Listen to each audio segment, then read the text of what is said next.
Big boss Malayalam season 7 ഇപ്പോഴിതാ ആവേശകരമായി മുന്നോട്ട് പോയിക്കൊണ്ടിരിക്കുകയാണ്. സീസണിലെ ഓരോ ചെറിയ വിശേഷങ്ങൾ പോലും സമൂഹ മാധ്യമങ്ങളിൽ വളരെയധികം ശ്രദ്ധ പിടിച്ചുപറ്റാറുമുണ്ട്. ബിഗ് ബോസിലേക്ക് ഓരോ കണ്ടസ്റ്റൻസും പോകുന്നത് തന്നെ വലിയ വലിയ പ്രതീക്ഷകളോടുകൂടിയാണ്. ഓരോരുത്തരും അതിനുള്ളിൽ 100 ഡേയ്സ് നിൽക്കണമെന്ന ചാലഞ്ചുമായി തന്നെയാണ് ബിഗ് ബോസ് വീടിനകത്തേക്ക് പോകുന്നതും. ഇപ്പോഴിതാ മൂന്നാമത്തെ എവിക്ഷൻ പ്രക്രിയ നടക്കാൻ പോവുകയാണ് ഇനി വരുന്ന 2 ദിവസങ്ങളിലായി.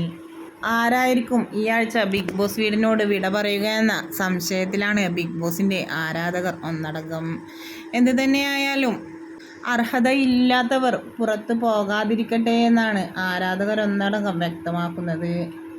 ഇപ്പോഴിതാ ചില അൺഒഫീഷ്യൽ പോളിംഗ് റിപ്പോർട്ടുകൾ പ്രകാരം റെന ഫാത്തിമ പുറത്തായി എന്ന ഞെട്ടിക്കുന്ന വെളിപ്പെടുത്തലാണ് ഇപ്പോൾ വന്നിട്ടുള്ളത്. എന്തു തന്നെയായാലും റെന ഫാത്തിമ പുറത്താകുമോ ഇല്ലയോ എന്ന് കണ്ടു തന്നെ അറിയാം.